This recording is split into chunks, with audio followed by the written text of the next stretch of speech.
ترمیزی اور ابن ماجہ میں ایک حدیث شریف ہے کہ حضور اکرم صلی اللہ علیہ وآلہ وسلم نے ارشاد فرمایا کہ بنی آدم میں ہر ایک سے خطا ہوتی ہے، مگر خطا کرنے والوں میں سے سب سے بہتر اور افضل وہ ہوتا ہے جو نادام اور شرمندہ ہو کر توبہ کر لیتا ہے۔ حضرت انس رضی اللہ تعالیٰ عنہ سے مروی ہے کہ حضور اکرم صلی اللہ علیہ وآلہ وسلم نے ارشاد فرمایا کہ بنی آدم میں سے ہر ایک گناہوں کا ارتکاب کر لیتا ہے، اور گناہ کرنے والوں میں سب سے افضل اور بہتر وہ لوگ ہیں جو توبہ کرتے ہیں۔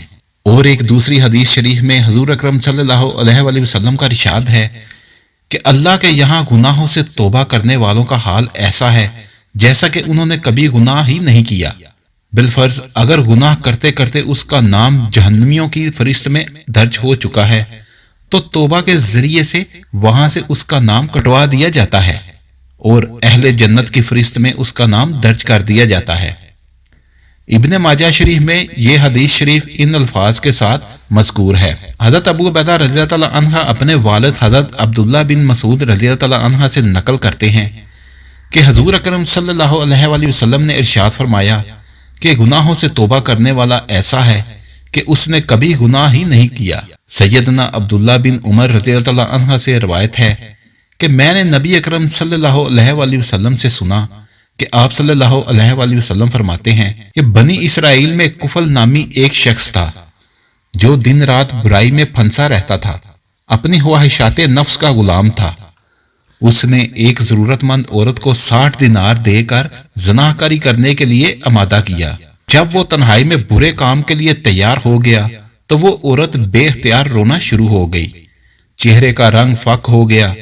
کفل نے حیرانی سے پوچھا کہ اس وقت یہ ڈرنا اور رونا کیسا؟ اس پاک باز اور شریف النفس لڑکی نے روتے ہوئے جواب دیا، مجھے اللہ تعالیٰ کے عذابوں کا خیال آ رہا ہے، اس کام کو ہمارے خالق نے حرام قرار دیا ہے، میں بھی اپنی ضرورت سے مجبور ہو کر اس برے کام کے لیے تیار ہو گئی، اب اللہ کا خوف مجھے بے چین کیے دیتا ہے، ہائے آج 2 گھڑی کا لطف مستقبل جان کا روگ بن جائے گا۔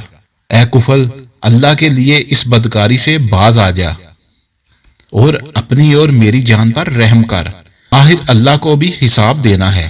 اس لڑکی کی ایسی پرتاثیر اور سچی باتوں نے کفل پر گہرا اثر ڈالا، اپنے برے ارادے پر نادام اور شرمندہ ہوا، عذاب الہی کی خوفناک شکلیں اس کی نظروں کے سامنے گھومنے لگی اور اپنی سیاہ کاریاں یاد کر کے رونے لگا۔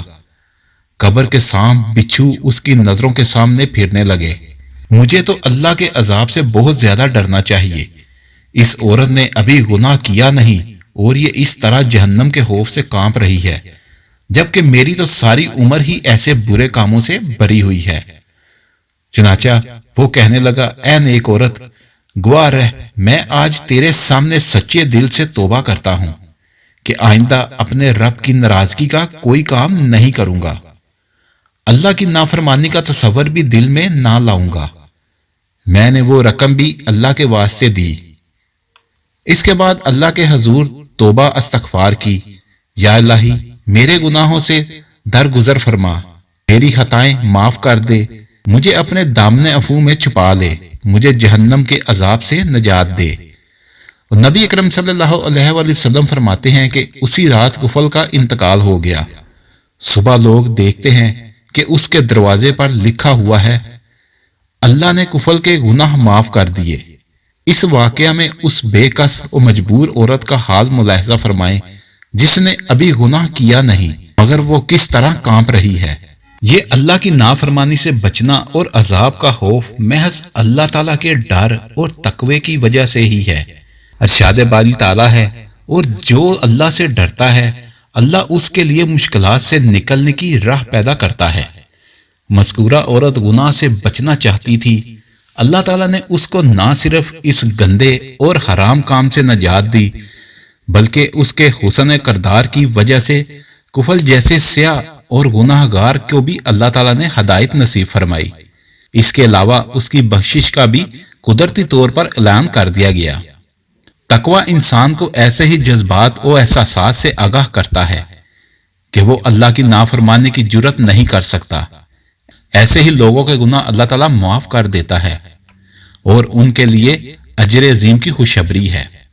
صحابہ کرام کے بعض واقعات سیرت کی کتابوں میں محفوظ ہیں۔ مسلمان ہونے کے بعد ان کو حسب سابق کچھ خواتین نے گناہ کی دعوت دی مگر انہوں نے انکار کر دیا۔ یہ سب وہ کردار ہیں جو تقوی کی بدولت وجود میں آتے ہیں۔ اسلام ایسی ہی صورت کی توقع ہر مسلمان سے کرتا ہے۔ نبی اکرم صلی اللہ علیہ وآلہ وسلم کی دعائیں بھی اس سلسلے میں مروی ہیں۔ اے اللہ، میں تجھ سے ہدایت، پرہیزگاری، تقوی، پاک دامنی اور لوگوں سے بے نیازی کا سوال کرتا ہوں۔ اگر آپ کو ہماری ویڈیو اچھی لگی ہے تو اس کو لائک اور شیئر کریں اور ہمارے چینل کو سبسکرائب کرنا نہ بھولیے۔ شکریہ۔